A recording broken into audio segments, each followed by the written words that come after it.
We unpack. We unpack. We unpack. Coming to you live, Boxing Ego unpack. Yeah.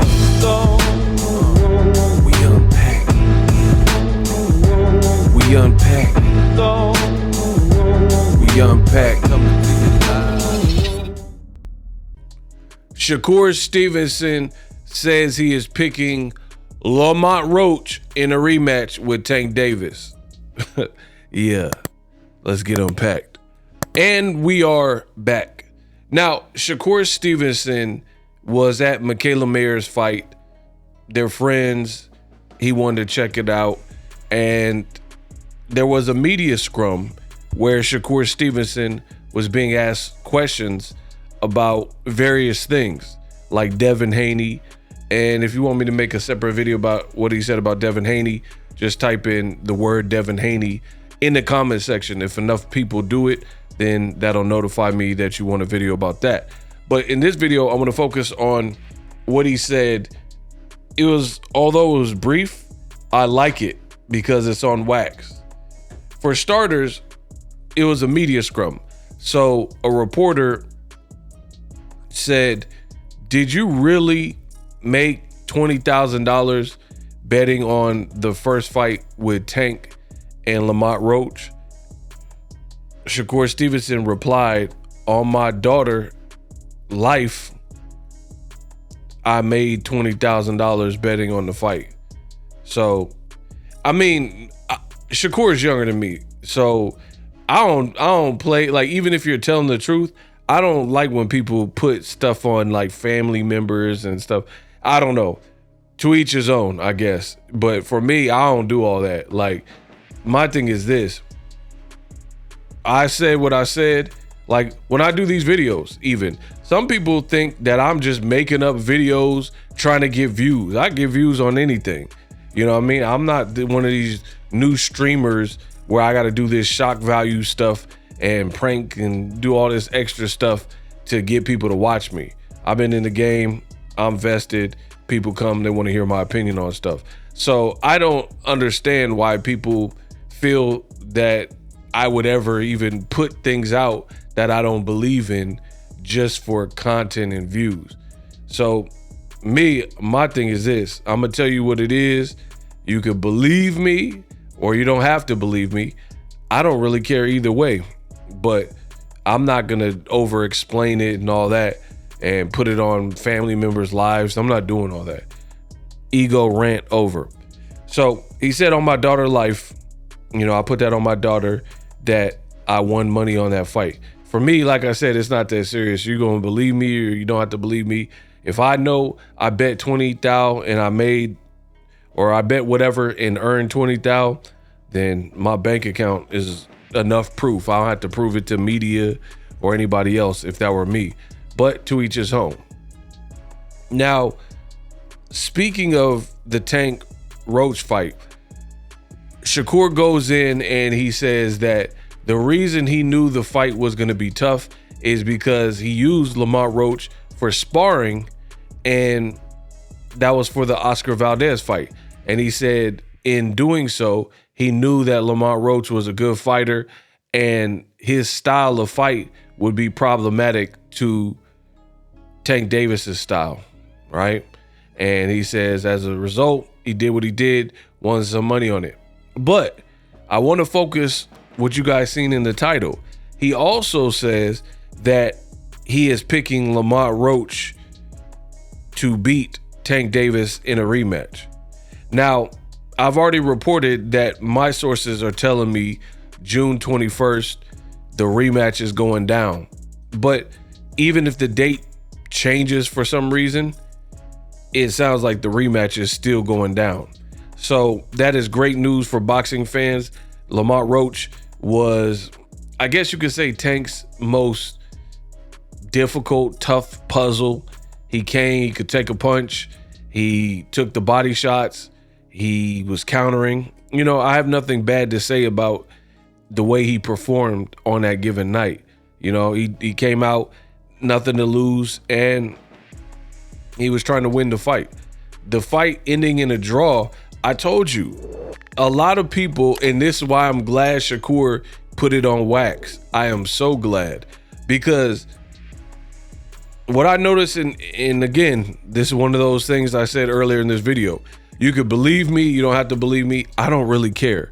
But what I noticed in this society is people have insane recency biases when it comes to anything.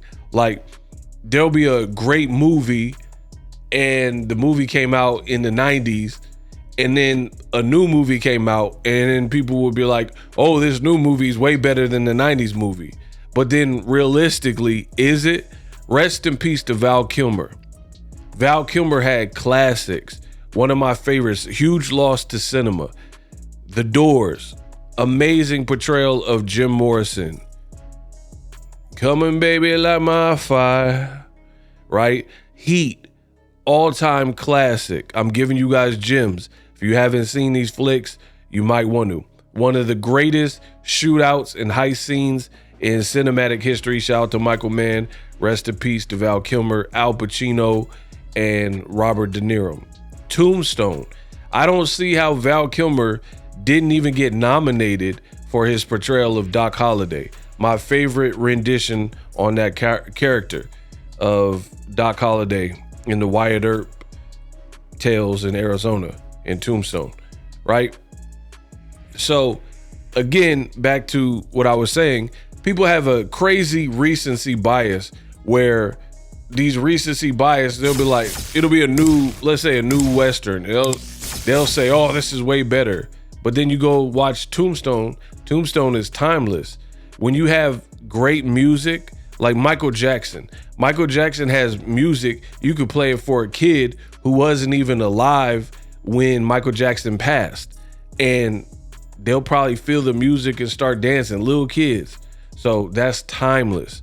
But boxing especially, it has a crazy, crazy recency bias where I think it's because TikTok brain and people have phones and stuff. So they only remember the things that are so recent because people attention spans are super bad and super horrible and short-sighted. So I like it because I think the recency bias is going to get a lot of people in trouble when we get this Tank and Lamar Roach rematch. I think a lot of people, they're overdoing it. Listen, it was a cool fight, good little fight between Tank and Lamar Roach. But what you guys are saying happened versus what really happened is night and day. And I can't wait for the rematch. Again, nothing against Lamar Roach. The only negative with Lamar Roach is how he chose to pursue the aftermath, where he felt the knee, he should have been awarded a point. And if that would have happened, just a lot of conjecture, a lot of if this, then that. And then he tried to go to the commission, and we find out he did that in the amateurs with Tank when he didn't like the result, right? And then he did it again. That wasn't a good look for the brand. Now, just as a fighter and how you fought, people were digging it. People, like, I'm sure you gained some new fans where people, I think it was Stephen A. Smith was like, I gotta give Lamar Roach some credit because I thought he was gonna get blown out. I didn't really know about him, but now people are familiar with your game. And I think you going the Devin Haney route and pursuing it to the extent that you did to try to get it reversed and overturned, and it wasn't off a PED fail, to me, it just wasn't the right look. So that's the only thing I have to say about Lamar Roach. It was never going to, what you wanted to happen was never going to happen. Put it that way. I firmly believe that. Unless a guy failed a PED test, there was no reason for them to overturn it. And I posed this question before.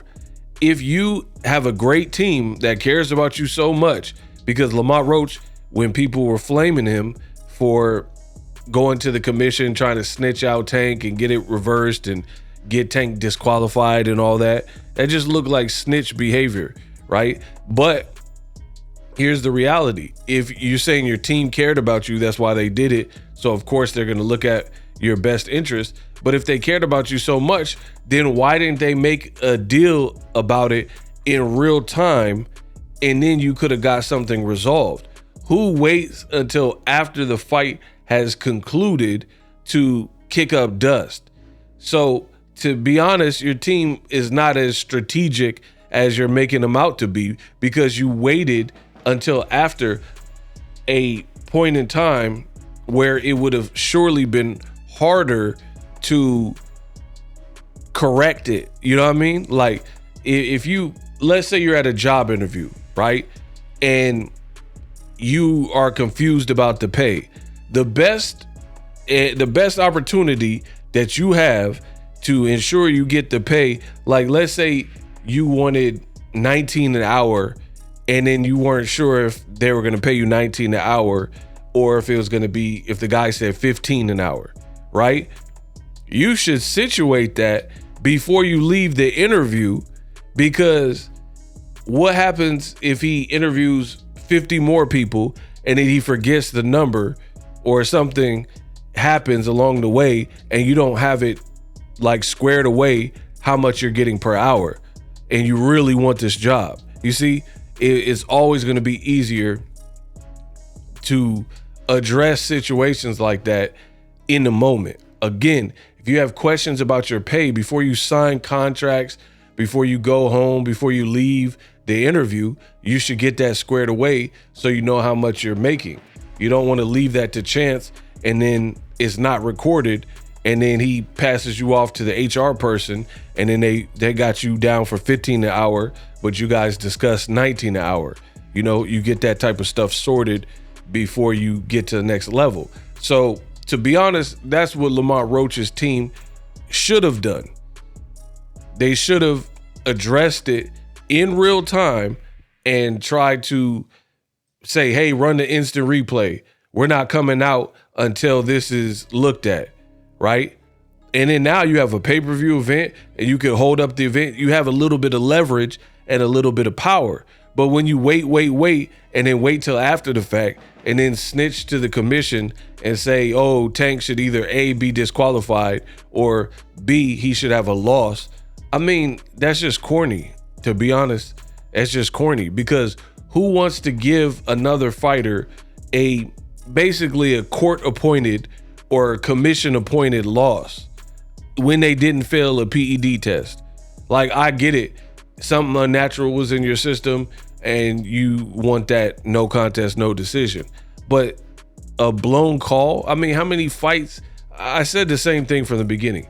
How many times have you seen a fight where there was a call blown and the ref could have done this or should have done this? Or like Wilder, he kept fighting Tyson Fury and then the refs were giving Fury long counts. You gotta sort that out right then and there, because the longer you wait, the harder it's going to be to rectify. Anybody with a brain would know that. You know what I mean? So the way Lamont Roach went about it was crazy. And he calls it his team looking after him, but I think it's a foolish part, because you could have, what if that changed Tank's willingness to rematch you or something? You know what I mean? And then all the sweat equity you had built up, you kind of lost some of it by doing that, because people weren't going to respect that particular move. That's really like, you know, a dude from my same region, from the DMV area, a guy I've already fought in the amateurs. He's always been respectful to me. You know, Tank told you, he said, I'm not even going to do too much in this press conference because your mama's in the crowd. So he might know the mama or a senior in the amateurs or stuff. So he's like, I'm not even going to do you crazy. Tank wasn't saying that when he fought Ryan Garcia. Ryan's parents were right there, Henry Garcia and his mama. And Ryan, you know, Tank was still talking that jazz. He wasn't sparing Ryan's parents or Ryan's brother and holding back, right? When he's fighting Hector Luis Garcia, he himped him up and grabbed his collar, you know what I mean? Like trying to embarrass him at the face-off, you know? He pushed Rolly off the stage. This is how Tank has promoted other fights. So you could tell that he had like at least some level of mutual respect for Lamont Roach, to the point where he didn't really violate beforehand. Even after the fight, he kind of dapped him up, and he was just like, good work, you know? And even after some of the rounds, he was going back, and then he was like dapping the glove, or, you know, gently hitting Lamont Roach in the stomach like, good round. You know what I mean? So I don't think Tank was, he treated it like a sparring session for real. And then when he stepped it up, he started getting busy. And when he stepped it up, it was with that whole take a knee fiasco. And then he got admonished by the referee. And the ref said, hey, that didn't look good. Tank's team said, hey, don't do that because it looks like a submission. You know what I mean? So to me, I think it was just a fluke scenario that likely won't happen again. Who knows? Tank could cut his hair by then, or go to a different braider, or not put any chemicals in his head, or just pull his hair back in a ponytail. Who knows? But I think people are banking on the rematch looking like the first fight, and I don't see that. Now you got Shakur Stevenson, and I'm glad he's on wax. I'm glad he has faith in Lamont Roach. I hope you guys see this. I always get to this point. People say what I'm saying don't make sense. They say what I'm saying is lies, and oh, you're just a Tank lover, or I disagree with you. But then you guys are cowards, and I'm the best in the business, and it's not even close. Here's why. Because this is what always happens. People will say, oh, you're hating on Lamont Roach, beat him down, and da. But then when they do this rematch, they're not going to make Tank a crazy underdog. You guys are not going to spend money and bet that way. I would love that. I would love Tank to be a massive underdog. Make Lamont Roach a massive favorite, and then have Tank an 80-1 underdog. Because if that's the case, I'll for sure put some money on Tank. I can't in California, but I'll fly out to Vegas to do a sports bet if you make some crazy odds like that. Because for me, I think Tank, he had almost like the perfect storm and the perfect set of things that could happen. Lamont Roach showed up. He had some miscommunications in his corner. He had the hair grease in his eye, whipped in his eye or whatever. All that stuff. He didn't view Lamont Roach as perhaps a sworn enemy or arch nemesis. So Lamont Roach, he did as good as he could do, made it competitive, and then he still fought to a draw. I really feel like Tank can just sharpen up in the areas that I just mentioned, not get grease in your eye, not take a knee, you know, stop yelling at your corner, situate who's your lead trainer. If you work best with this guy or this guy, get some of the voices out of your, you know, maybe so you don't have three people all in one night. You know what I mean? Just whatever. Just shore up some of these things. And then I think Tank definitely beats Lamont Roach. So it's going to be interesting when they announce this fight.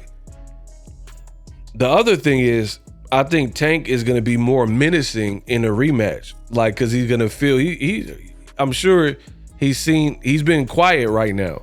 And that's a great sign for me. I like quiet Tank. Quiet Tank is dangerous. So I think he's heard the noise. He heard the chatter. You know, people like Turkey are trying to roast him and like, oh, hair grease. Am I right? Took a knee. Ha, ha, ha. And he sees all that. And now I think he's going to come back focused in a rematch with Lamont Roach with something to prove. Whereas in the first fight, this was kind of like a stay busy fight with somebody he was halfway cordial with. But Lamont Roach has also talked some trash sense. He like, you hit like his punching power was decent. He's saying that, you know, I beat him cleanly. And Lamont Roach is talking his jazz. So I think it's going to be a whole different fight in the rematch, which makes it great for me, the viewer, and me, the fan. So keep that same energy. Shakur Stevenson and all these people that said they won money off of Lamont Roach, and Lamont Roach is going to, I guess, beat him in the rematch. I don't see it at all. I really feel if Lamont Roach was going to beat Tank, it would have been that night with all those hiccups. But the fact that you had your best effort, your best night on his average to subpar night, and you didn't beat him then, now I feel like that window is not going to be open as wide. It's going to be a little crack, because I think Tank has a professional team. He has money and resources, and it's a run back immediately. So it's not like he waiting 8 months and he's going to be out of shape. So I think, and he was out the ring for a year, you know what I mean, before the Lamont Roach fight. So everything in the rematch, I think, favors Tank if he approaches it in the right way, which I think he will. You know, obviously, this is my opinion. So I'm glad that there's newfound people and some of the, I guess, Shakur Stevenson and people who say that they had faith in Lamont Roach in the first fight. I'm glad, because it just makes a bigger fight. And I told you, this Tank going through this would benefit Tank. And it really does, because he was having less options, we'll say. Less options. And then this extended it, because an option that he could have just once and done if he would have knocked him out, now it becomes a two-peat and another chance, another opportunity to rob the bank twice. It's like Mayweather Castillo, Mayweather Maidana, fights like that. You get a second chance at it. This fight reminds me somewhat of Carl Froch versus George Groves, Lennox Lewis, Hasim Rahman. But the only difference in those fights, you had knockouts in those fights.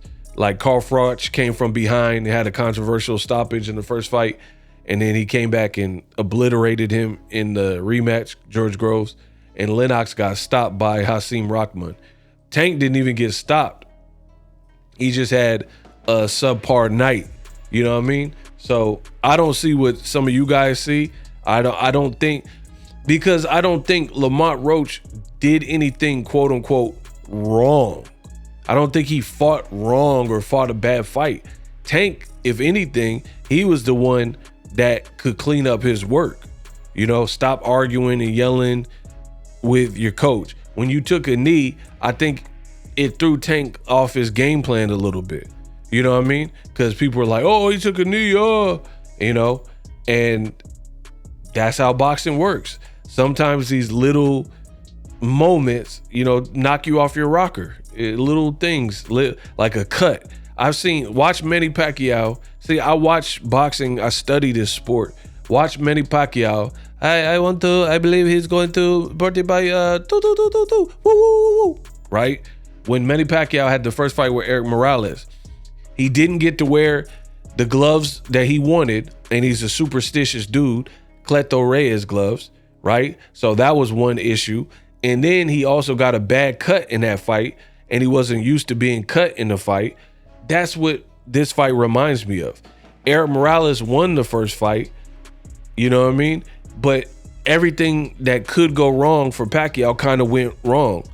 You know, he got a nasty cut, which he wasn't used to, and he didn't have his preferred gloves of choice. But you seen when he rematched Eric Morales what Pacquiao was on in the second and third fight. You see what I'm saying? So boxing it has these windows, and I feel like sometimes where there's an upset, when the upset doesn't quite happen, which is the case with Tank and Lamont Roach, that window is gonna not necessarily be opened as wide. That door is not gonna be open as wide, because like, it's hard to explain how my brain works, but if you are caught off guard or caught by surprise, right?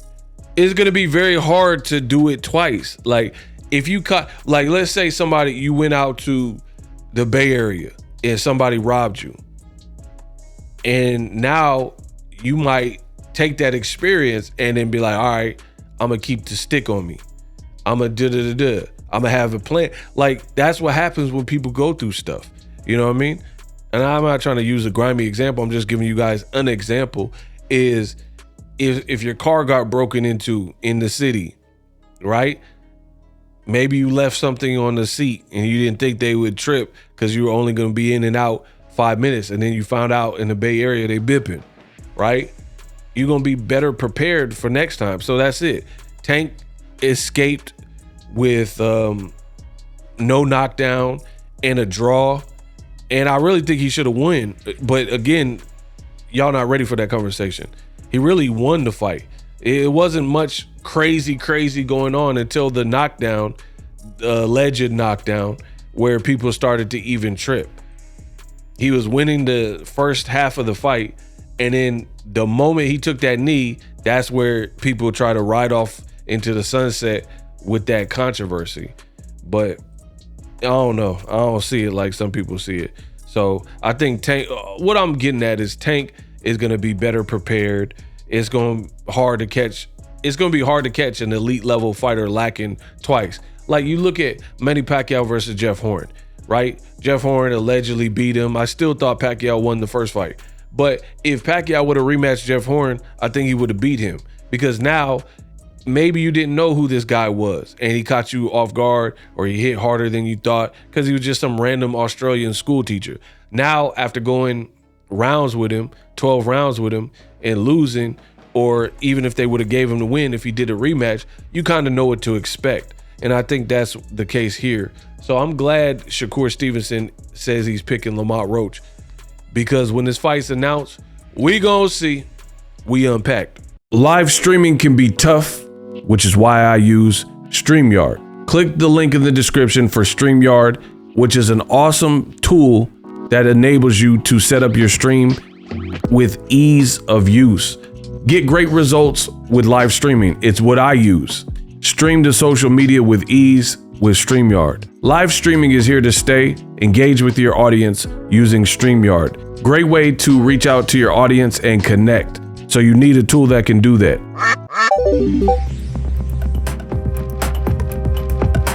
If you're new to YouTube and you're struggling to get views, one tool I can provide to you is TubeBuddy. I've been on YouTube over 10 years. I use TubeBuddy daily to crank out videos just like this one that you're watching. Learn how the pros do it with TubeBuddy. YouTube receives a lot of traffic, which also means a lot of creators, a lot of people putting out content. So you need to learn the ropes so you know how to separate yourself, especially if you're new. But even if you're a pro, use TubeBuddy. The link is in the description. Get more views, more subscribers, and a higher click-through rate, so ultimately you can realize all of your online goals. Use my affiliate link in the description and grow your channel fast.